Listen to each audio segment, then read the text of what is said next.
Hey home bakers, it's Jack here at bakewithjack.co.uk, and every single year on the Great British Bake Off on Bread Week we learn massive lessons. Let's talk about this year's, and before we do, consider this a spoiler warning. If you haven't watched it yet and you don't want to see any spoilers, click away, go watch it and come back when you have done. Roll that theme tune.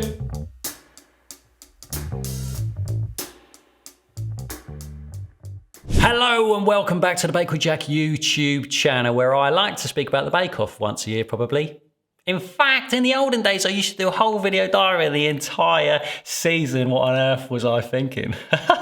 If you fancy good cringe, go and look up those episodes, because absolute nonsense. Expect the words properly wicked and he smashed it, she smashed it, they smashed it over and over again. Last year on Bread Week, they did rainbow bagels, and we all learned a massive lesson about bagels I spoke about in video number 146. And not only that, if you haven't watched that video yet, it wasn't just about bagels. There was other big, massive lessons to learn, even bigger than the bagel recipe that we all learned from. That was truly amazing and inspiring. And this year, a lesson to trump them all. Isn't it astounding? I always find it interesting how many people have never made bread before and they go into that tent and then they walk around and they go, oh, you know what? I don't really normally do bread. Oh, hi, how are you getting on? Do you regularly make bread at home? No, not really. What? Fascinating, fascinating, fascinating. And there's a lot of stress and worry going around, is there not? One contestant said, oh, bread, something about bread stressing her out because you just don't know what he's thinking. No, you don't know what he's thinking. Matt Lucas even said at one point, the bakers have to wrestle with a dough that requires more water than normal bread. Who's wrestling with dough? I don't know. Perhaps the reason they were wrestling with dough is because nobody saw a dough scraper. I think I saw one dough scraper in the whole thing and everybody else is just getting a big sticky mess. Anyway, I digress. I really enjoyed watching Bread Week this year. Here's where the spoilers come. If you thought to yourself, okay, I haven't watched it, but there can't be that many spoilers, so I'll watch Jack anyway. Spoilers are coming right now.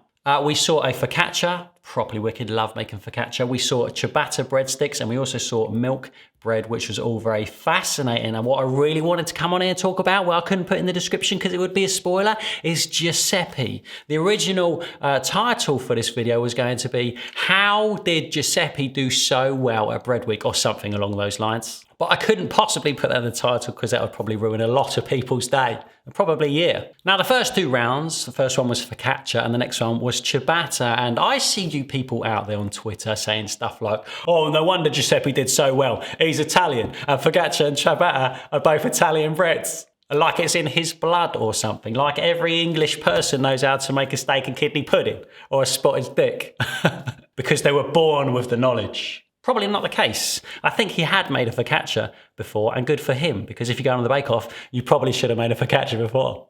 The ciabatta breadsticks, on the other hand, he said he never made. He never made ciabatta before. And he smashed that ciabatta breadsticks to smithereens, roughly translated for you new people out there. He did really, really well, and he was the #1 baker on that particular task.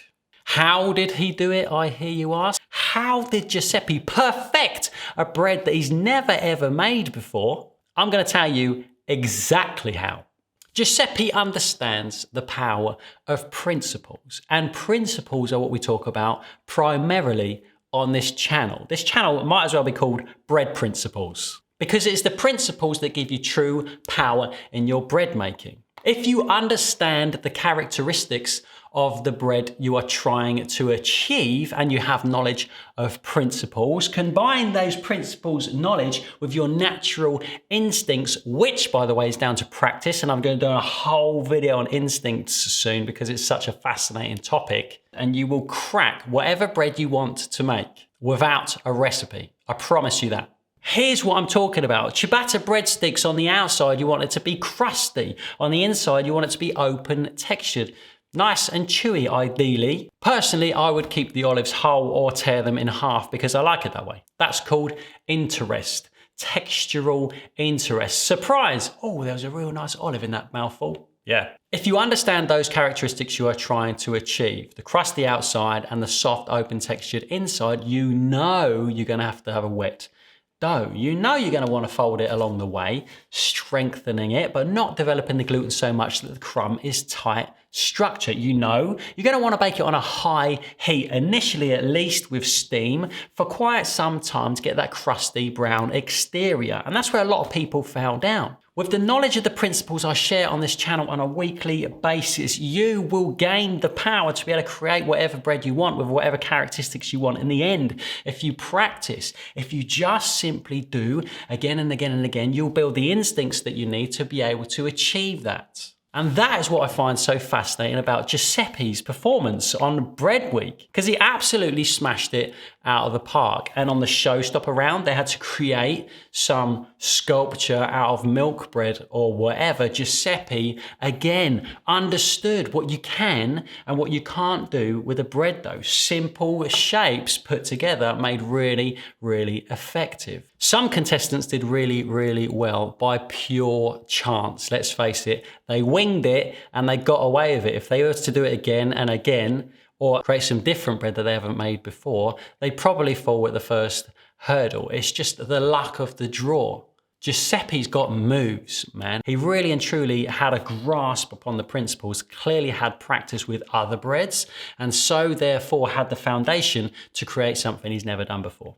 I feel like I've repeated myself a lot in this video. I probably have because I'm freestyling, but the point I'm trying to get to is if you have knowledge of the principles of bread, if you understand what you're trying to achieve and you've built good baker's instincts by just pure practice, you'll be able to make whatever you like if you understand the characteristics you're trying to achieve, just like I did with that garlic naan recipe on my website a while ago. I've not made naan breads before in India, but I knew I wanted to be soft and light, which requires minimum really hot baking time. And amongst all this, the point I'm trying to make is that you will be able to do it too, just like me, just like Giuseppe. There's nothing that separates us apart from knowledge and practice. And as for Lizzie, how well Lizzie did on Bread Week, well, she just must have magical powers. I don't know. I hope you enjoyed this rather random video of my thoughts on the Great British Bake Off this year. There is always so much to learn. It would be really cool if I could kind of do like a watch along with Jack thing. I think that would be fascinating.